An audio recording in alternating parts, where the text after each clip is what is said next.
Dear students, in the last class we have studied about the corrosion, how to prevent the corrosion by using various methods like oiling, painting, galvanizing, chrome plating, anodizing and making alloy, change the metal into alloy.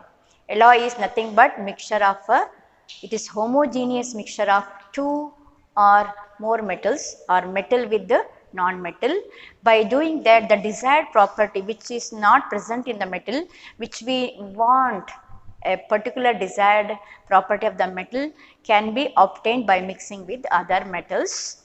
And in this regard, we have briefly studied about the different varieties of alloys like copper alloys, then solder, alloy of tin and lead, then the alloy of amalgam, alloy of mercury, etc. We have studied, namely it is called amalgam.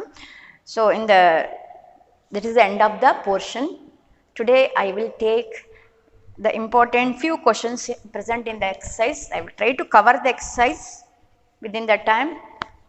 In that one, we will start doing the exercise. Metals and non-metals. At the end of the chapter, once again I will say, read the textbook again and again, and important points are given, which cover this entire chapter. So, important points, read this important summary of the lesson also, and we will go now to do the exercise. Which of the following pairs will have displacement reaction? To say the displacement reaction taking place or not, you have to remember the reactivity series. It will help you a lot to say without doing experiment whether that reaction takes place or not. In that regard, that activity series, that it is written in the descending order of their reactivity, namely the starting highly reactive metals like potassium, sodium, calcium, magnesium, zinc, then manganese, aluminium, mercury is there, copper is there, then silver, gold, etc. You remember it properly, the order. Even they are given hydrogen, which is not metal, to compare whether that particular element will displace hydrogen or not while reacting with acid, to know that they are given. So, if you know that thoroughly, that will help you a lot. Okay. Now, they are given 4 options: sodium chloride and copper metal. Sodium chloride and copper. Now, whether this reaction takes place or not, displacement means this will displace the sodium. Whether it takes place or not, you should know this should be more active.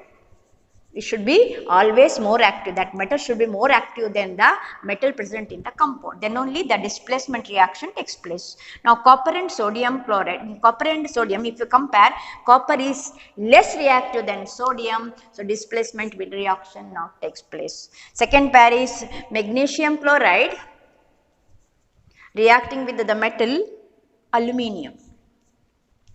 Here aluminium and magnesium, you have to compare the reactivity. Aluminium is less reactive than magnesium, so displacement reaction will not take place. Third one is iron sulfate, C option, iron sulfate and silver. Silver is less reactive than iron, so no displacement reaction. And lastly, D option, copper plus silver nitrate. Here copper is more active than silver, so displacement reaction takes place. The answer is D. First one answer is D. Second one, which of the following methods is suitable for preventing an iron frying pan? When a frying pan is there, you want to stop from rusting. Which method you will use? Applying grease. Will you apply the grease for the pan? Apply the paint. Paint you can do, or applying coating of zinc, galvanizing, another method to prevent rusting. And lastly, they are given all the above. Will you use in all this method or any one of the method, or which is most suitable out of this? You may think we may apply grease or paint, but it is frying pan. we are using it for cooking purpose. So paint or grease will easily removable, so not suitable. By heating paint, it may melt, it will mix with the food item, so it is, even though it will prevent rusting, it is not suitable in a frying pan especially. So best method is applying the coat of zinc. Galvanized iron we can use for frying pan. That zinc metal easily will not mix with the, even though it may react, but better than grease and paint. Okay, so C option. Third one, an element reacts with oxygen to give a compound with high melting point. Now, which compound have high melting point? We have studied, children, in this chapter. You learned ionic compounds. The metal reacting with the non-metal to give the ionic compound by transferring of the electrons. And the ionic compounds have high melting point because due to the strong force of electrostatic force between them. Here oxygen is given, that is non-metal. Now you have to see with which are the metal it will react. They are given calcium, carbon, silicon, iron. Now carbon and silicon, they are not metals. It may react, no doubt, but they easily dissolve in water they are given. Okay, so metallic oxides will dissolve in water. Compared to iron oxide and calcium oxide, the most suitable one is calcium. So calcium is the correct answer in this regard. Fourth one, food cans are coated with the tin but not with the zinc. If you get the food items, sometimes some of the food items packed or stored in like sweets or some of the food, jamun etc. Some you will get it, the prepared jamuns, they put it in the tin, metallic container. It is made up of tin rather than zinc. Now why it is so? There are different options are given. They are costlier or higher melting point etc. The better answer is zinc is less reactive than tin, because it is food item. If you are taking in the tin, it should not react with the food items.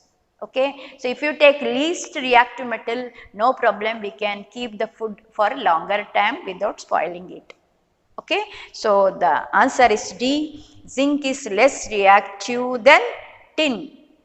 Sorry, I did the mistake. Zinc is more reactive than tin. Tin is less reactive, so zinc more reactive. We should not use it for take the food item because it is more reactive, it will react. So C option, sorry children, C option. Okay. Then fifth one, see usually public exam they will give this type of questions. You have to think and you have to give the proper answer. Scientifically you have to think. Application type questions, this is of one type. Fifth question, how you would use the materials given to distinguish it is a sample or sample, the given sample is metal or non-metal. You are given two pieces, two elements, one is metal and one is non-metal. Now you do not know which is metal and which is non-metal, which is that material also you may not aware of it. But they are given some materials to test it, to use it to find whether it is a metal or non-metal. The materials provided are this one, hammer, battery, bulb, wire and switch. These materials are given and two elements are given, one is metal, one is non-metal, or maybe many elements are there, which one metal, which one non-metal, how to find out. You have given with the hammer, switch, battery, wire etc. Now how we can find out it is a metal or non-metal? Now what we have to do is, first we will take hammer. Hammer is used to apply the force, to beat we will use, to put the iron nail into the wall etc. We will use it, hammer. Now why they have given hammer? Now we have seen the metals are hard solids, and when you apply the force using hammer, you can beat the metal into thin sheets, it won't break. Except the sodium and potassium, they are soft metals, but they are not kept outside. It will react with the air, no problem. Other metals they may be given, it won't react suddenly with the air. So if they are given, if it is a given sample is metal, when you apply the force, it won't break. It will form like a plate like structure, then definitely it is a metal. If it is non-metal, non-metals are not so hard like metals, it won't form a sheet like structure. The malleable property, we can test it and find whether it is a metal or non-metal. That is one way.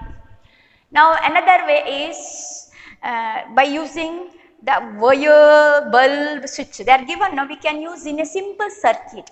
You have seen in a circuit we need to pass the current, the battery, switch and wire. This is the metallic wire.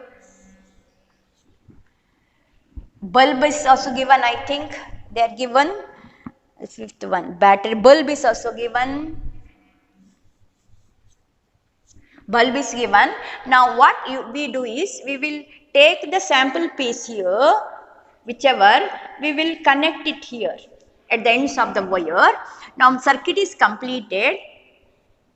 Circuit is completed. If it conduct electricity, it will glow. Bulb will glow, indicating current is flowing in the circuit or not. And we can say metals are good conductors of electricity. That is one of the property. So it is metal piece, you can judge it, the given piece sample. If it won't conduct electricity, then you can say it is non-metal, right? So by this also we can find out the given sample is metal or non-metal. Next one. Name two metals which displace hydrogen from dilute acids. That is more reactive metals you have to write, like zinc or magnesium or calcium. You can write they displace hydrogen because it is more reactive than hydrogen. They displace, and below the hydrogen in reactivity series we have gold, silver, etc. It won't displace hydrogen from the acids. Then eighth one, in the electrolytic, sixth one, water amphoteric oxides, that you know, I won't go through it. Eighth one, in electrolytic refining of metal M, some metal M, what you will take anode and cathode and electrolyte. Yesterday we have studied, in electrolytic refining, always we have to take at the anode the impure metal, because when you pass the current, the impure metal, the anode always dissolve, slowly dissolves, forming into ion, and in the pure form it will collect at the cathode. So impure metal always take at the anode, and the metal M in the impure form take it in the anode, and pure form of the metal M take it in the cathode, because on the cathode the metal M goes on depositing as time passes when you pass the current. So you cannot, so pure form only you have to take. On that one, the much still few more layer of a pure metal will deposit at the cathode. Okay. Then the electrolyte, which metal you have taken, M, that metal salt solution you have to take. So it is salt solution of metal M only you have to take. If you take a copper refining, you have to take copper sulfate, like that way. Okay. So you have to take the salts of the metal M in the electrolyte. Now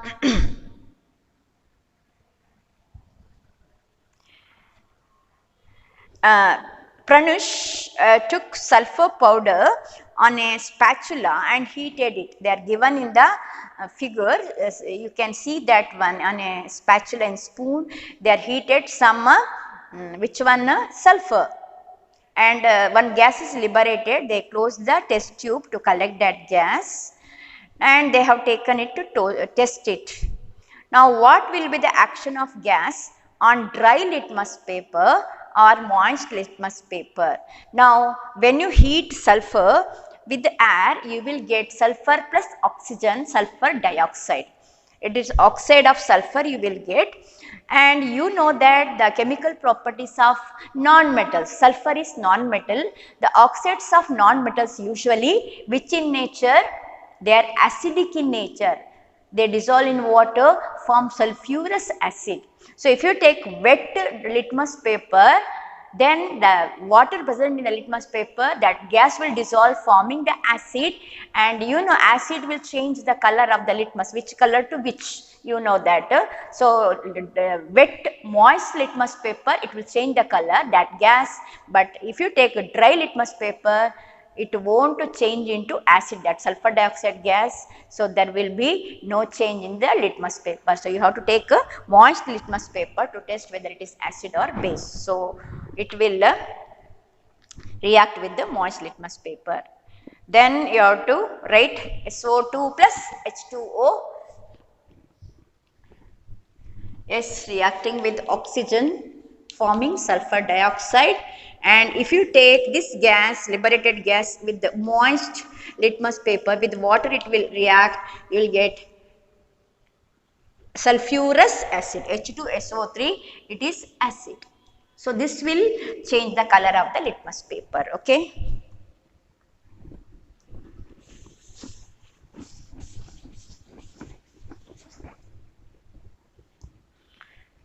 Prevent of rusting, yesterday we studied different methods like baking alloy or anodizing, galvanizing, chrome plating, etc. Now, what type of oxides formed when non-metals combine with oxygen? Just now I said 11th one, it is acidic oxides will get. Now, 12th one, come to the 12th one, you have to give proper reasons for these questions. Platinum, gold and silver are used to make jewelry. Metals have luster. Platinum, gold and silver, they are metals. So, obviously, we will use it for make a jewelry ornaments because they have luster. That is one point. The second point is other metals may also have, like copper have reddish tinge, shining luster surface, but some may use it, but like fashion, for making fashion ornaments they will use it, but usually traditionally gold, silver, etc., platinum we will use to use it in jewelry, very costly they are. Because these metals, platinum, gold, silver, they are less reactive. You can use it for daily purpose, no problem, they won't lose their luster, they won't react with hot water, or if in some sweat comes, if you use ornament, it is salt is present in that, still it won't react because it is very, very less reactive. In the reactivity series, it comes the last group. The lowest elements are these metals, okay, they are used. B, sodium, potassium, lithium are stored under oil.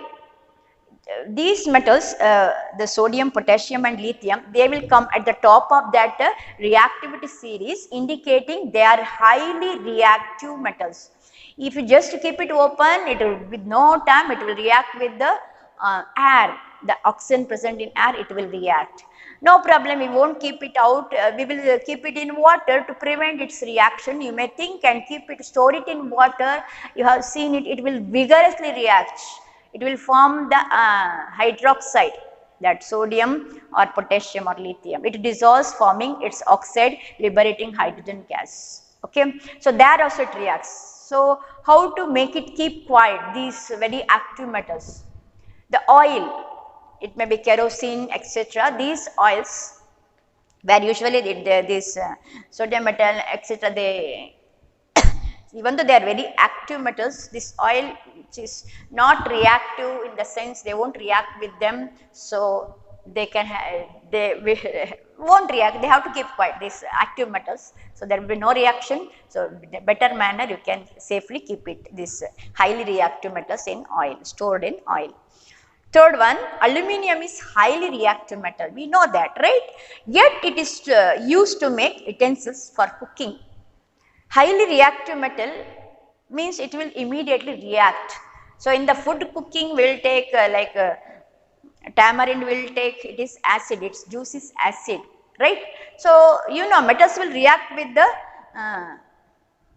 acids, right. So, the food, whatever food, quality of food, it may change, it may not be good for our health. We know that metals will react with acids, right. Now, we know it, some may not be know that, whatever it is.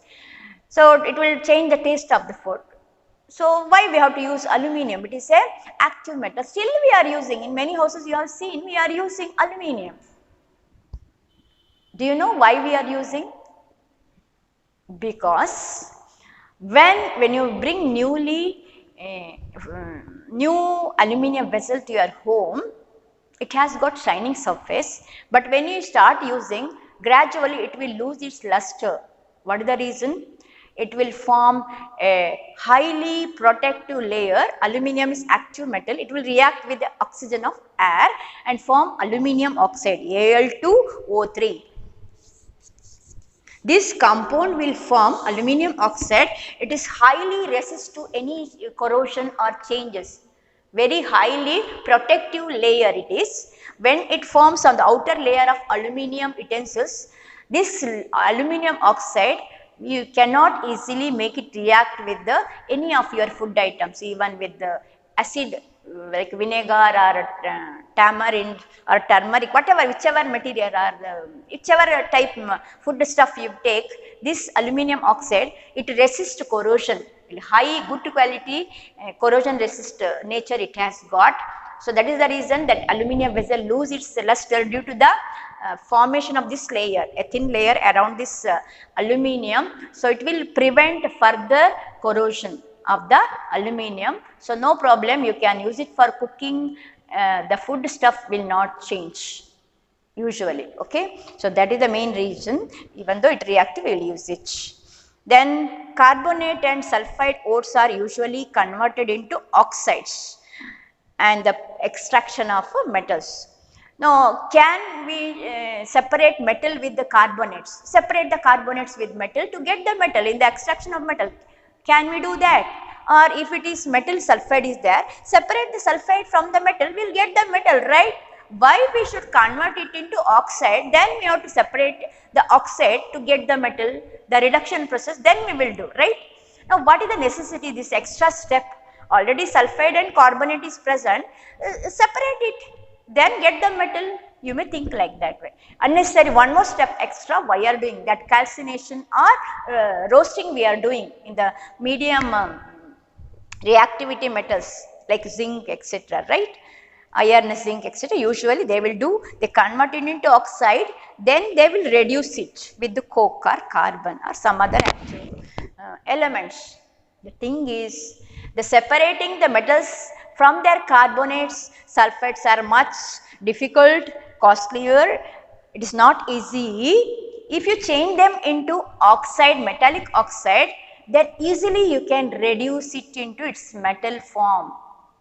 The oxide, metallic oxide, from the metal oxide, getting the metal is easy compared to its carbonate or a sulfide compounds. That is the main reason that reduction from the coke of the metal oxide is very easy.